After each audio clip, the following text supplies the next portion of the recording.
Buenas noches a todos, aquí es Márcio Ricardo Staffen, yo hablo desde Brasil, donde soy profesor de Derecho Constitucional y de Derecho Transnacional junto à Universidade del Vale de Itajaí, em Santa Catarina, e também em Faculdade Meridional, em Rio Grande do Sul, em los programas de pré-grado, pós-grado, mestrado, maestria e doutorado.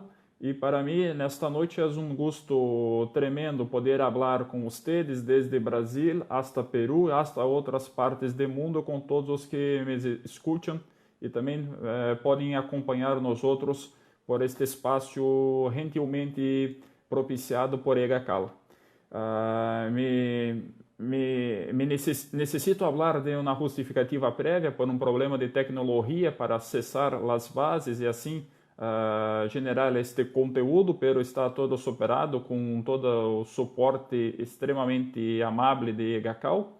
E com isto, eu tenho que fazer dois pontos de partida, dois pressupostos que são necessários fazer neste momento.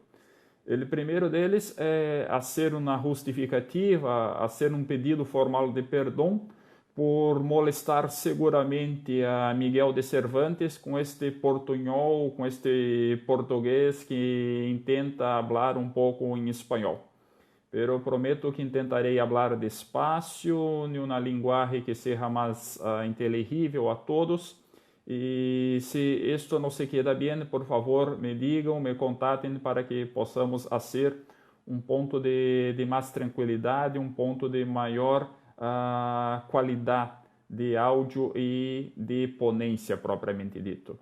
O segundo pressuposto, que é um pressuposto mais essencial e muito mais prazeroso, é verdade, é saludar a EGACAL por seus 21 anos de existência e dizer que para mim particularmente é um gosto, é um honor poder participar deste jubileu, deste período de felicidades a todos seus colaboradores, seus professores, o corpo diretivo, pero essencialmente a los egresados e los atuais alunos que estão nesta casa de tão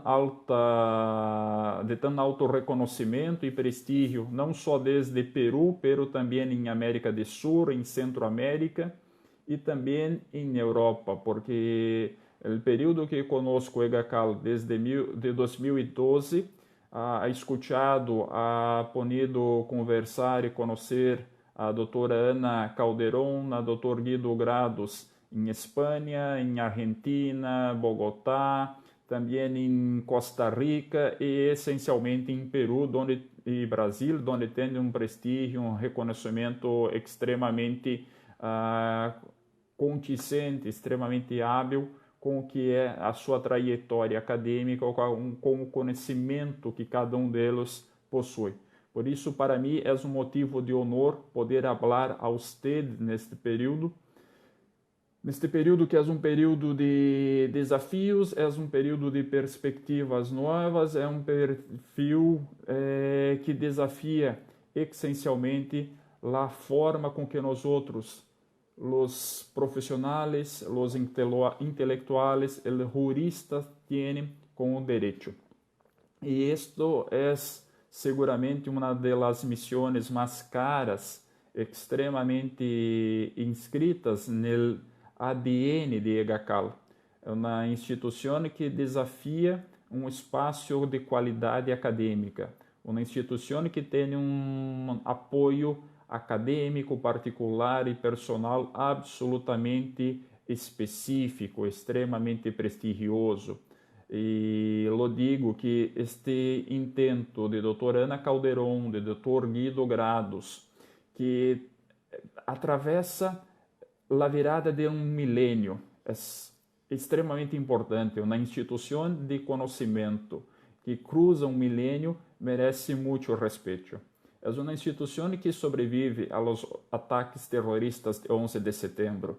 É uma instituição que está presente quando a América Latina cambia substancialmente nos últimos 20 anos. É uma instituição que está presente quando o primeiro presidente negro toma posse nos Estados Unidos da América, em Norte América. É uma instituição que vive uma crise em 2008, que tem uma crise atualmente em contexto global e que não se queda ler a sua função social, a sua função acadêmica, que é gerar, compartilhar e qualificar o conhecimento.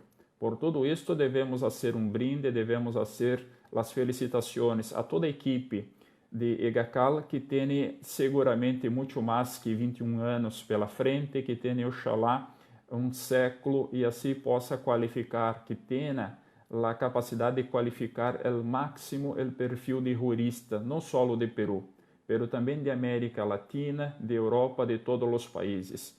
Porque neste momento que estamos acá hablando por Facebook, eu tenho amigos de México, amigos de Colômbia, amigos de Venezuela, de Brasil, de Argentina, também de Itália e Espanha, que nos escutam e seguramente hacen a prova cabal, a prova determinante de que EGACAL não se confina só às fronteiras físicas de Peru. Pelo contrário, tem um espaço extremamente transfronteiriço, um espaço que é justamente o espaço de la academia, o espaço de la universidade.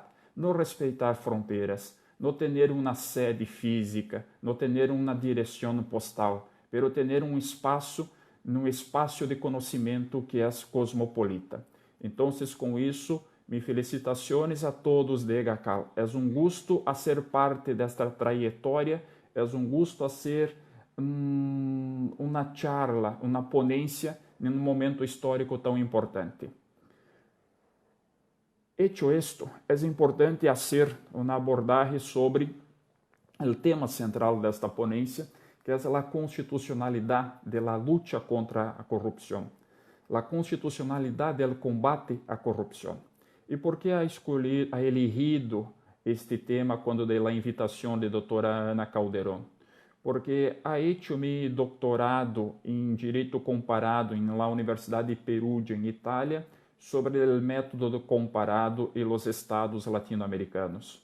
Ha hecho um estágio de pós-doutorado com beca da Autoridade Universitária Brasileira em Perugia sobre o tema do combate à corrupção desde os atores transnacionais e um período de estudo também no Instituto Max Planck em Heidelberg, Alemanha, onde tive o contato mais direto com o tema do método de los atores transnacionais, de los temas e los sistemas del direito constitucional desde o siglo XXI.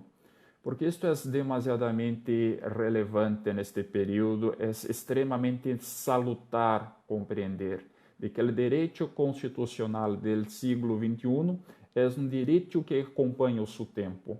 Não é um direito que rompe essencialmente com as bases da constitucionalidade e do constitucionalismo liberal, pero tem seus desafios, tem seus retos, tem seus desarrollos próprios de um siglo tomado por la globalização, de um siglo tomado por novos riscos, por novos actores, por novas ameaças e por também problemas que são muito viejos.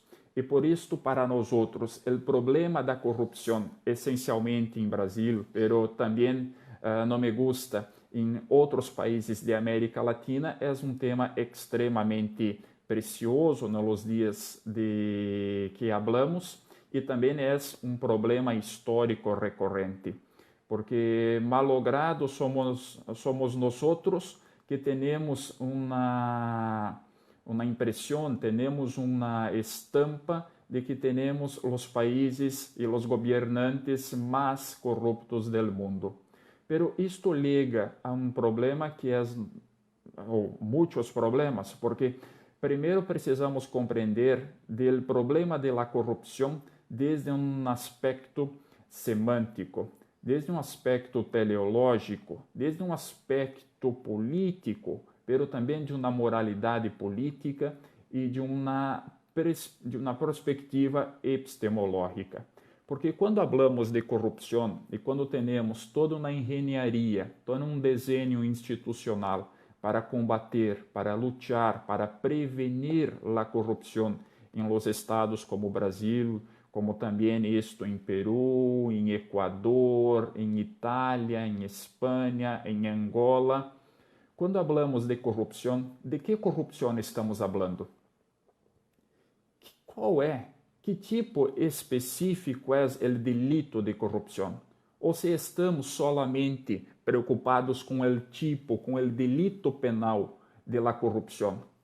Haveria necessariamente um espaço onde o direito penal, o crime de corrupção, é necessariamente ampliado, estendido, escapa da estrita legalidade para compreender também uma noção de legitimidade de los comportamentos, de los julgamentos que são hechos.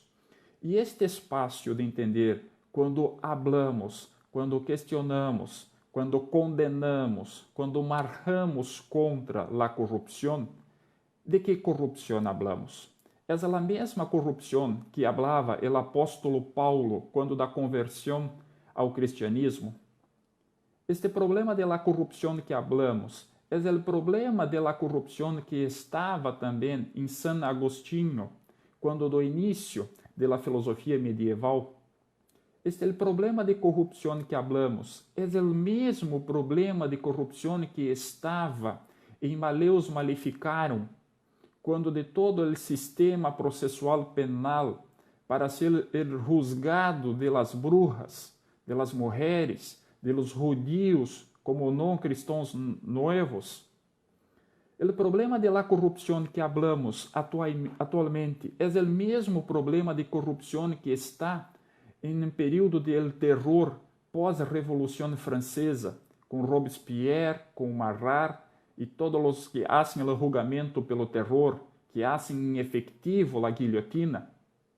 O problema de la corrupção que temos hoje é o mesmo problema de corrupção que há quando o projeto de poder de Adolf Hitler chega à Alemanha. É o mesmo problema de corrupção do projeto político de Benito Mussolini quando chega à Itália.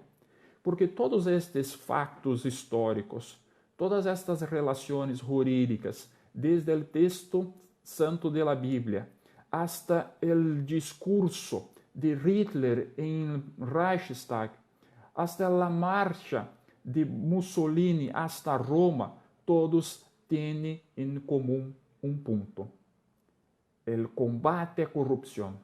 Os corruptos não podem se quedar impunes.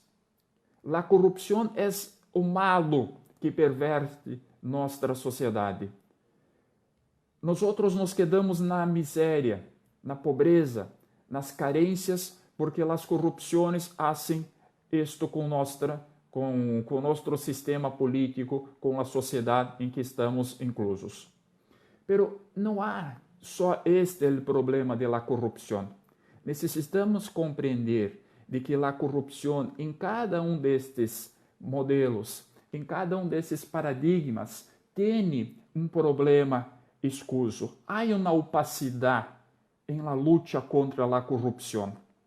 E há uma opacidade em Paulo, há uma opacidade em Maleus Maleficarum, há uma opacidade em la Revolução Francesa, há uma opacidade em Hitler. Pero todas estas opacidades há hecho um cambio social impressionante. Não se cambiou solo o sistema processual penal. Não se quedou diverso solo na Constituição Federal ou na lei fundamental ou uma declaração de direitos. Se quedou no comportamento social. Se quedou na forma com que as pessoas compreendem o direito, a normatividade do Estado ou da autoridade pública. Se quedou diverso o modo, a perspectiva pela qual nós outros praticamos a máxima substancial do Estado de Direito. Há que compreender que todo momento que empezamos uma luta contra a corrupção, cambiamos o sistema jurídico de um país. Ou, quizá, cambiamos o sistema jurídico, o paradigma jurídico do direito. Assim se quedou com a filosofia e o direito do medievo, Assim se quedou com o direito depois da Revolução Francesa e assim se quedou o direito depois da Inquisição. Se quedou a forma com que se hace o julgamento. Se quedou as formas, se quedou diversa, se quedou cambiada as formas com que as pessoas compreendem as presunções processuais. Se quedou diverso o modelo de juzgado, o modelo de julgamento.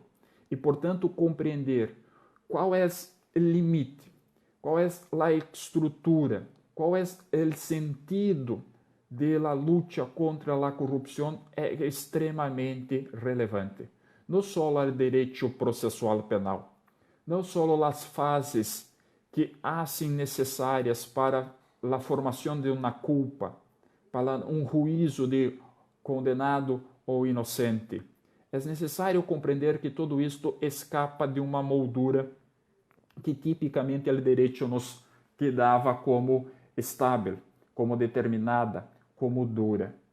E, portanto, a corrupção que nós outros combatemos desde o direito, e todos nós outros somos a favor, penso eu, do combate, da prevenção, da luta, a luta à corrupção, todos nós outros estamos neste mesmo espaço, todos nós outros estamos neste mesmo atributo, com este mesmo objetivo. Pero a luta que nós outros, juristas, apaixonados pelo direito, hacemos contra a corrupção, não é necessariamente a mesma luta que hacen as pessoas em las calles. Não é a mesma luta que hacen as pessoas em las plazas. Não é a mesma luta que hacen alguns partidos políticos. Não é a mesma luta que hacen determinadas religiões. Não é a mesma luta que hacen, muitas vezes, as pessoas em seu seno familiar. Por isso, compreender de que corrupção hablamos é extremamente importante. Porque quando hablamos de combater a corrupção desde uma perspectiva do direito constitucional, desde uma perspectiva de um controle formal e substancial da Constituição, é uma perspectiva onde estamos falando de corrupção, sim, evidente, de direito, por suposto, pero também de política, de moral, de forças violentas e também, como no caso de Brasil, de questões que perpassam uma discussão sobre as religiões. Não é salutar, não é seguro, não é recomendável apartar da luta à corrupção o elemento moral, o elemento político, o elemento jurídico, o elemento subjetivo das pessoas. Quando todos falam de que não nos gosta, não é bem quisto, não desejamos autoridades corruptas, governantes corruptos, empreendedores corruptos, hablamos de direito, de política, de moral, de economia. E por tudo isto é absolutamente necessário ter rigor. Este é um ponto importante neste momento. Ter um rigor de que nível de corrupção o direito está fazendo o combate. Desde o ponto de vista da teoria do direito constitucional, desde o ponto de partida do controle de constitucionalidade hecho por os judiciários, desde o ponto de vista da teoria do direito. E a partir do caso de Brasil, que infelizmente se quedou também transplantado a Peru, muito por la tão reconhecida operação Lava Jato, o modelo de corrupção de Brasil, em primeiro momento, pôs em uma encruzilhada, pôs em um dilema a produção normativa anticorrupção e o papel do poder judiciário. E assim falamos porque a produção normativa anticorrupção em Brasil sofre uma virada desde uma virada de Copérnico. há uma revolução de legitimidade institucional em nome do combate à corrupção.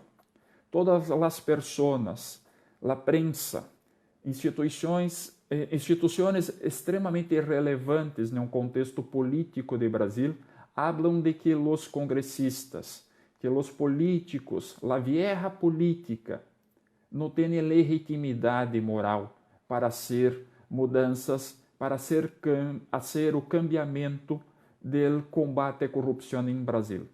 Então, necessitamos de uma solução, que é uma solução política, pero negamos a importância do político. Hacemos uma defesa da soberania popular, pero os representantes da soberania popular se quedam lejos deste espaço de debate. Hacemos uma manifestação onde todos necessitam de uma sociedade menos corrupta, pero a sociedade não se queda devidamente legitimada.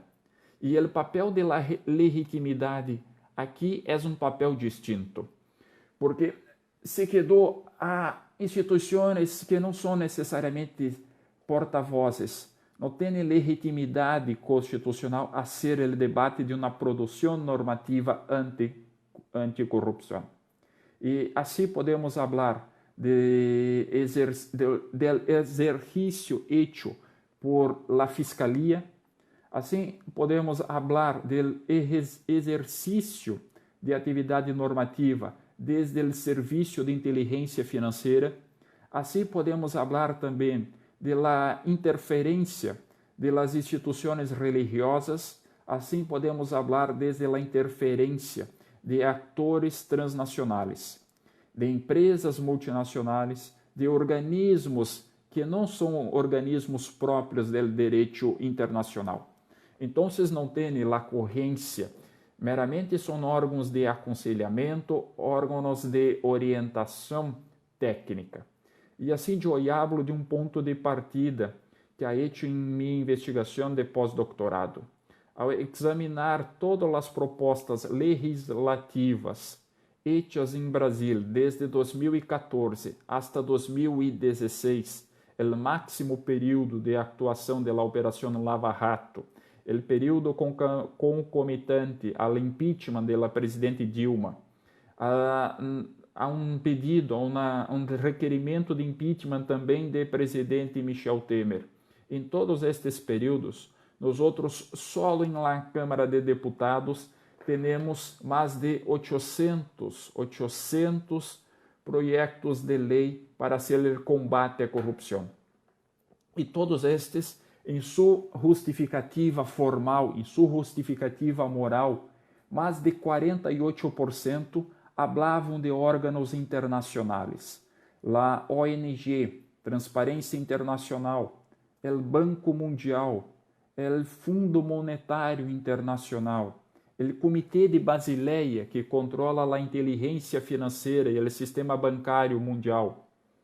Havia referências ao Comitê Olímpico Internacional.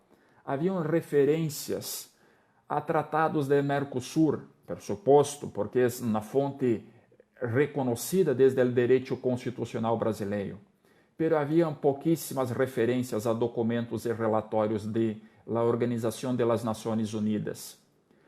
Há que despertar, no mínimo, uma curiosidade tremenda, porque alguns projetos de combate à corrupção em Brasil, neste período histórico, conteniam referência moral e ética a relatórios produzidos por FIFA, por o organismo internacional de gerência ao futebol profissional.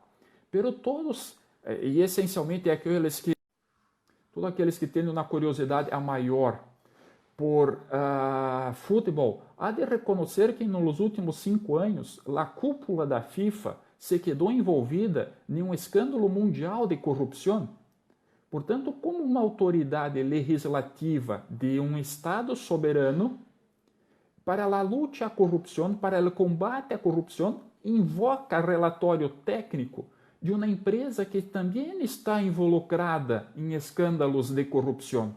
Isto não é coerente, isto politicamente não é justificável E, portanto, isto demonstra de que quando as pessoas não creem em la capacidade de los políticos, de las instituições políticas, essencialmente, a forma de justificativa, a forma de sustentabilidade, de sostenibilizar a proposta legislativa é cambiada do nível social nacional para os atores transnacionais. E isto é demasiadamente peligroso, em caso de Brasil, isto é demasiadamente peligroso, porque os principais atores internacionais que se involucraram em justificar as propostas de lei são autores do sistema financeiro internacional. Novamente, o Fundo Monetário Internacional, o Comitê de Basileia, Royal Bank of Scotland, GAF, HSBC, Deutsche Bank. Assim, qual é a razão jurídica e política para que estas pessoas tenham interesse em cambiar o sistema normativo de um Brasil, de um país soberano, a tempo, a oitava economia do mundo, desde uma perspectiva privada? Isto é algo que necessita ser estudado com cuidado. Isto é algo que demonstra, que coloca à luz a ponta do iceberg. Isto é só o ponto de iceberg. De outro ponto, isto é claro de que quando assim procede o legislativo de um país, procede desde um reto de que é negar, é contrariar a atividade legislativa, é se quedar com as espaldas ao que as pessoas em la calle, as pessoas em la via, contestam como uma medida de combate à corrupção. Em outro ponto, há demandas, propostas, ideias legislativas, no caso de Brasil, e penso que em Peru não se queda muito diverso, de que são meramente populistas, que têm uma ideia de um populismo que não há o menor respaldo, não há a menor viabilidade de acordo com o direito constitucional. Porque, veamos, em Brasil, em 2014, 2 projetos legislativos haviam como desejo, tinham como reto, tornar também o crime de corrupção um crime sobre competência de julgamento por el Tribunal del Júri. E é fato que a Constituição de Brasil é uma Constituição onde os crimes a serem juzgados por el Tribunal Popular, por el Tribunal de Júri, somente são aqueles crimes dolosos contra a vida. E, portanto, se solamente são crimes dolosos contra a vida, esta é uma proposta legislativa que é populista? Sim. Esta é uma proposta legislativa que é extremamente leviana? Seguramente. Pero esta é uma proposta legislativa que necessita ser mirada desde o ponto de vista da constitucionalidade da luta contra a corrupção. A luta contra a corrupção em sede de produção normativa não se pode ignorar a força normativa, a supremacia de uma carta constitucional. A luta contra a corrupção não se queda sobre constitucional. É necessário manter a rigidez, o conteúdo material e o contenido formal de uma Constituição. Não se pode cambiar as leis infraconstitucionais em honor a combater a corrupção, que é um combate, é uma luta indeterminada, porque o conceito é um conceito demasiadamente mórbido, e com isso sacrificar a rigidez, sacrificar o exercício da Constituição propriamente dito. Portanto, necessitamos em Brasil, pero penso que também isto passa em Peru, penso que isto também passa em Equador, penso que isto também passa em México e Colômbia. Não podemos fazer da luta à corrupção uma inquisição à Constituição. Não podemos fazer da luta à corrupção, desde a produção normativa, uma guilhotina, onde a base está posta a Constituição para ser cortada, para ser tolhida. É isto que não podemos fazer. Depois, um outro problema da fase com que se queda sobre a produção normativa do combate à corrupção em Brasil, há despertado a intervenção de las fiscalias. E as fiscalias há proposto, há apresentado hipóteses de crimes de combate à corrupção que são extremamente desproporcionais, são extremamente inconstitucionais, invertem toda a lógica do direito processual do Brasil. E há dois problemas. O primeiro é o problema de contrariar o texto da Constituição, inverter as garantias básicas do sujeito, do indivíduo, sacar a noção de que o direito fundamental é um direito de proteção. Isto não se pode quedar, isto não se pode excluir, isto não se pode sacar a uma basura. É importante ter isto, de que há sim um respeito duro aos direitos fundamentais. E o desafio dos direitos fundamentais, assim como dos direitos humanos, como já escreveu Norberto Bobbio, não é solo positivá-lo, pelo implementar, garantizar os direitos fundamentais, garantizar os direitos humanos. Então, isto é importante para que tenhamos um espaço de garantia, de constitucionalidade do direito e de constitucionalidade da luta à corrupção. E esse é o problema da fiscalia em Brasil, que se quedou um coadjuvante, que se quedou no papel principal do projeto legislativo de combate à corrupção. Incluso há hecho uma famosa movimentação onde se quedou o nome de las 10 medidas de combate à la corrupção.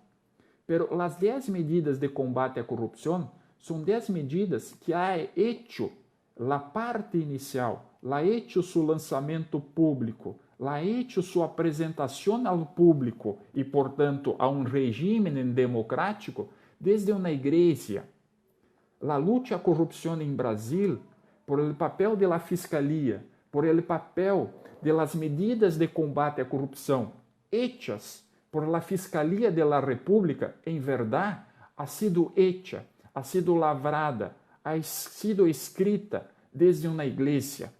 E isto é um segundo problema desta relação de produção normativa anticorrupção, porque novamente se saca al erro o poder legislativo. Esse legislativo que havia sido proposto, que aí havia sido desejado por Montesquieu, que havia sido desejado por Hans Kelsen, se quedou lerro, se quedou prejudicado. E isto é um problema democrático? Sim, pero também é um problema de legitimidade constitucional. Depois, o problema de produção normativa anticorrupção em Brasil cria, assim, um discurso de la moralidade como el bem supremo. Resgata a noção de uma teologia política, como ayer escreveu Carl Schmitt, e como denunciou Carl Schmitt. E isto faz que um compromisso de um Estado democrático, de direito, laico, se queda prejudicado, se queda excluído, se queda afastado em nome da luta à corrupção. E assim a corrupção não é apenas um problema do direito, não é só um problema da política. O problema da corrupção com a teologia política nos últimos anos é um problema de pecado. não é mais um juzgado legislativo, é um juzgado moral, religioso, é um problema de pecado. E aqui não há condição de equiparação entre uma relação de direito e uma relação de pecado. Porque são esferas que desde a ordem constitucional de Brasil, também em outros países, não se, desde o ponto de vista da relação que se queda neste espaço, estamos nós outros prejudicados. Temos um problema com isto.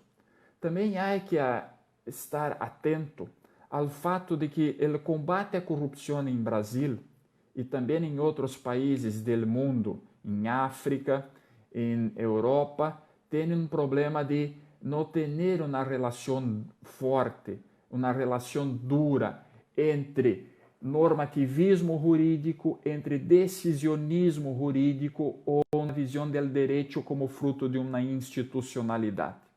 E por que isto é problemático? Porque se defendemos o papel do poder judiciário como o garantidor, o garante da Constituição, a ideia de decisionismo está prejudicada. Se falamos que o poder do Ministério Público, da Fiscalia, é um problema que tem a capacidade de apresentar alternativas legislativas para combater a corrupção, este é um problema de que um problema que, do ponto de vista das instituições, desde um ponto de vista de uma teoria como de Santi Romano, também se queda prejudicada. No outro espaço, se temos um facto do qual o combate à corrupção é um pecado, é um juzgado moral, é uma decisão política soberana, seguramente não temos um espaço onde o Tribunal Constitucional, onde o Poder Judiciário se queda cerca ao normativismo, a uma teoria que é auxiniana de direito. E assim falamos que, em caso de Brasil, o combate à corrupção se tornou um problema de coerência jurídica. E por que se quedou num problema de coerência jurídica? Porque ao assim proceder, ao assim hacer, as instituições de Brasil julgaram como el soberano, julgaram em alguns momentos em um estado de exceção. Em outros momentos, invocaram na figura de um decisionismo exagerado em prejuízo, em preterição do direito normatizado, da figura normativista do direito. E qual é a consequência natural disto? É um regime onde as pessoas convivem com a insegurança jurídica. E isto é emblemático em caso de Brasil, quando em 8 anos a Corte Constitucional, por 3 vezes, cambia sua posição com natureza erga omnes sobre a presunção de inocência, sobre a possibilidade de que os condenados em primeira instância pelos crimes de corrupção se podem e se quedam em liberdade ou em sistema carcerário para cumprir sua pena, mesmo sabendo, mesmo conhecendo de que a decisão comporta uma reforma em sede de recurso.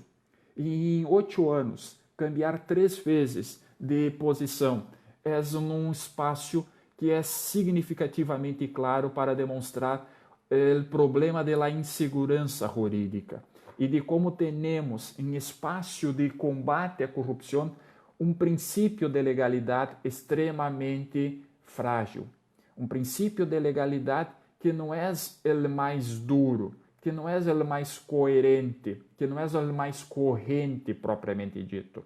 E assim, se necessitamos fazer um juízo de valor sobre as pessoas e sobre os episódios que estão envolvidos, temos que considerar que se cambiar a posição de la jurisprudência, sem ter respeito a los precedentes, a las culturas de precedentes, ter respeito ao direito constitucional e ao direito humano, é um problema que demonstra como a constitucionalidade da luta contra a corrupção é extremamente dútil, de como a constitucionalidade da luta à corrupção é extremamente frágil. E, portanto, nós outros todos temos um dever científico, todos temos um dever e uma obrigação jurídica de fazer a correção deste problema, de fazer com que isto não se quede em uma lógica extremamente subjetiva, onde a subjetividade de la persona que é la processada ou a subjetividade do entendimento del juiz, del ministro de la Corte Constitucional, não se sobreponha, não tenha preferência, não tenha supremacia sobre o direito, sobre as garantias. Portanto, a luta à corrupção, desde a produção normativa, necessita ter em espaços sérios, com constitucionalidade, a ideia de um Estado de Direito. E esta mesma noção de Estado de Direito também é necessária, também é relevante quando falamos do papel, do rasgo do poder judiciário neste espaço. Não pode ser o poder judiciário extremamente defensor do guardião e acreditar, crer que é o guardião da Constituição, e quando juzga crimes como crimes de corrupção administrativa contra a hacienda pública, tenha um espaço que não é propriamente um espaço de la supremacia do direito constitucional, que tenha um espaço onde o juízo moral, a política e a condição personal do agente tenha destaque, seja para medidas mais duras, seja para medidas mais brandas, mais leves. A ideia de Estado democrático de direito, a ideia de Estado de direito não se perfectibiliza com isto. E, portanto, necessitamos fazer uma condenação formal a esta lógica que é pouca guardiã, que pouco garantiza a rigidez e o império do direito constitucional. Num outro espaço, é extremamente necessário falar de que, em la luta à corrupção, o espaço constitucional do poder judiciário não é o espaço da política, não é o espaço da moral. E, aunque isto seja uma obviedade, pero estas obviedades necessitam ser ditas. Aunque isto seja uma obviedade, essas obviedades necessitam ser denunciadas quando nos quedamos perante determinados juzgados pelo Poder Judiciário do Brasil. O espaço do direito, o espaço da moral e o espaço da política necessitam estar determinados, necessitam estar ordenados. Aún há uma regra de que o governo de las leis se sobreponga ao governo de los homens, ao governo de las personas. E por isso o Estado de Direito, em la luta à corrupção, junto ao poder judiciário em Brasil, pero não só em Brasil, em outros países, necessita, demanda por ter maior dureza, maior seriedade. O poder judiciário é extremamente convocado a ser normativista. Não pode ser um órgão de julgamento em exceção. Não pode ser um órgão de julgamento, mas também de atividade corretiva abstrata do poder legislativo ou de sacar as competências do presidente da República. Não pode ter o poder judiciário uma presunção de que todas as pessoas em serviço público têm uma predisposição à corrupção. A regra não é a corrupção. A regra não é o comportamento delitivo.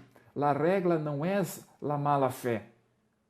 E por isso, quando falávamos desde os primeiros minutos desta ponência sobre o papel e a extensão do conceito de la corrupção, isto é importante, porque muito se queda confuso, muito se queda em uma zona gris em la atividade do poder judiciário. O poder judiciário não pode se quedar ao canto de las serenas. O poder judiciário necessita ser como ha hecho em la Odisseia, se quedar numa condição de neutralidade, numa condição de constitucionalidade, quando o tema é o tema da luta à corrupção.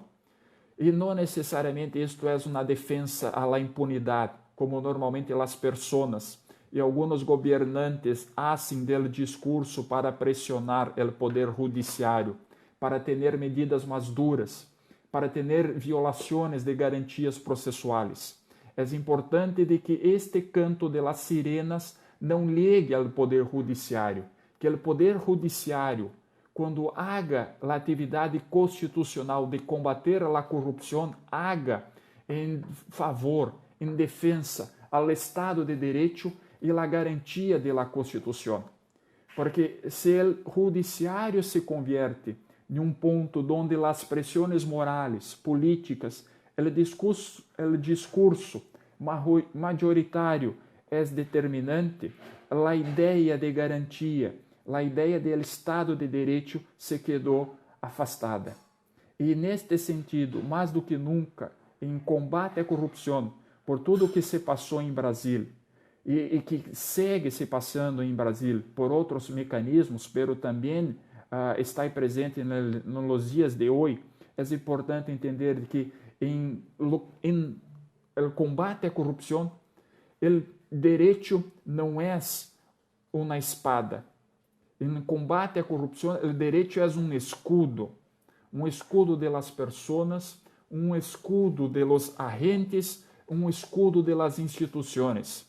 Se nós creemos que hacer julgamento de corrupção é hacer um julgamento de corrupção para que todos se quedem condenados, estamos nos autocondenando a ser o que aconteceu no passado com Robespierre, com Marat, com a Revolução Francesa.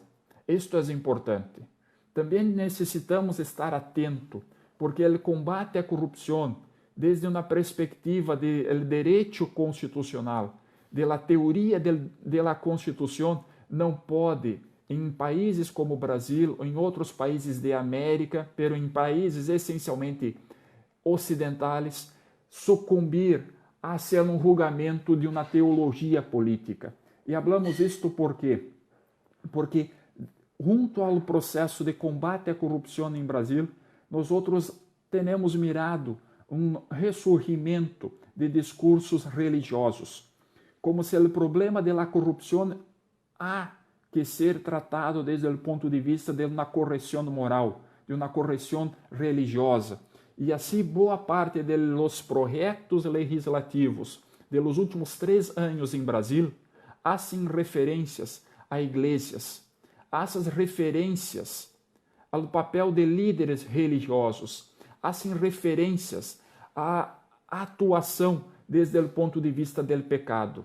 E assim falamos que desde a Câmara de Deputados em Brasil, muitos dos projetos legislativos são projetos legislativos hechos por denominações religiosas, por deputados que não representam na população, representam determinadas igrejas, representam determinadas crenças religiosas. E assim o debate de um direito constitucional, liberal, laico, secularizado, resta prejudicado. Está ameaçado este debate de um direito constitucional laico. E não há aqui só uma crítica às igrejas, há uma crítica em defesa da Constituição. Porque se temos um compromisso constitucional duro, uma cláusula pétrea, um núcleo essencial e irredutível, como habla Luigi Ferrajoli, temos que defender este núcleo essencial e irredutível, que é um Estado laico, que é um Estado secular, e, portanto, hacer de la corrupção um problema político, moral, religioso, instrumentalizando o direito, não me parece ser a forma mais constitucional de lutar contra a corrupção. E assim, o caso de Brasil é um caso extremamente rico para que todos possam estudar, para que todos possam ter uma mirada desde o ponto de vista do que hace para a ponta do iceberg. E isto desperta novamente a necessidade de que eu penso que Carl Schmitt novamente se queda importante. e essencialmente porque desde o ponto de vista de Brasil, também estou em Equador, se temos pessoas de Equador que necessitam fazer uma parte, este espaço está livre. Também a Peru, também o caso de Itália com as manifestações de Manipulite, Tangentopoli, isto também em China, isto também em Irã e Rússia. O debate constitucional de prevenção, de luta contra a corrupção, ha se quedado em um plano de uma superlegalidade. E o que é essa percepção de supralegalidade que hoje está presente em la luta à corrupção, ao combate à corrupção? Essa perspectiva, segundo Carl Schmitt, e este é um texto final de Carl Schmitt, de 1972, segundo o qual a ideia de legalidade é superada por uma força máxima de legitimidade, uma força popular tremenda, uma força institucional tremenda, uma força que condiciona a legalidade. Se antes Carl Schmitt falava de um equilíbrio entre legitimidade e legalidade, nesta perspectiva de uma superlegalidade, que é, em verdade, uma legitimidade extremamente ampla e extremamente feroz, extremamente pujante, hace com que a noção de legalidade se queda substituída pela noção de legitimidade. E isto não é um ponto de equilíbrio para a noção de Estado democrático de direito, para um Estado constitucional de direito. Isto não se coaduna, isto não há na relação saudável, não há uma relação amistosa com o direito constitucional que temos. Há que ter sempre em consideração o império da lei, a capacidade do direito nos servir como um escudo. E assim também caminho para o ponto final de minha ponência, respeitando também o tempo que ha sido pré-ordenado, porque há um outro argumento extremamente indispensável para falar da constitucionalidade da luta à corrupção. A luta à corrupção não pode tornar extremamente normal a figura de lawfare, a figura do direito como uma arma, o uso instrumental do direito para a perseguição. O direito é garantia, é limitação aos poderes, é segurança e segurança jurídica. O direito é o governo de las leis. Se hacemos de que a ponta do combate à corrupção é uma figura de lawfare, isto faz que a força do direito, em verdade, se confirme em la possibilidade do direito de la força. E nós outros não estamos de acordo com isso. Não se pode perder este legado máximo, este legado extremamente genético do direito. A força do direito não é o direito de la força. O combate à corrupção não é uma forma inquisitorial. O combate à corrupção demanda por uma constitucionalidade rígida, desde os aspectos formais aos aspectos materiais. Não se pode ter menos constituição para ter menos corrupção. É necessário mais constituição para que tenhamos menos corrupção. Com isso, agradeço a todos.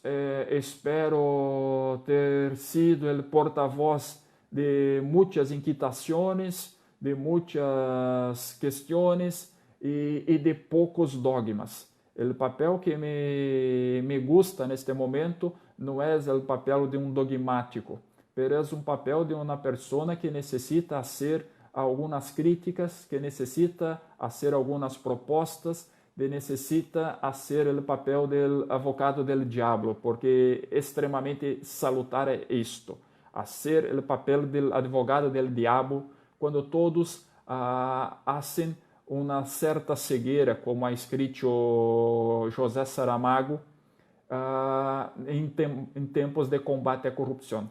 O combate à corrupção pode ser um tema demasiadamente peligroso para o nosso direito constitucional. Muitas graças, felicitações à doutora Ana Calderon, ao doutor Guido Grados por toda a sua trajetória e los digo seguramente desde o Brasil, por tudo que conosco, por tudo que os acompanho em suas trajetórias acadêmicas transfronteiriças, de que ustedes ha hecho nestes 21 anos o mesmo que escreveu Luís de Camões. Luís de Camões escreveu que, não sabendo o que era impossível, foram e tornaram possível. Ustedes, não sabendo o que era impossível, foram e tornaram possível ter juristas mais qualificados, juristas mais humanistas, juristas mais críticos em Peru. Felicitações a toda a equipe de GACAL. Muitas graças.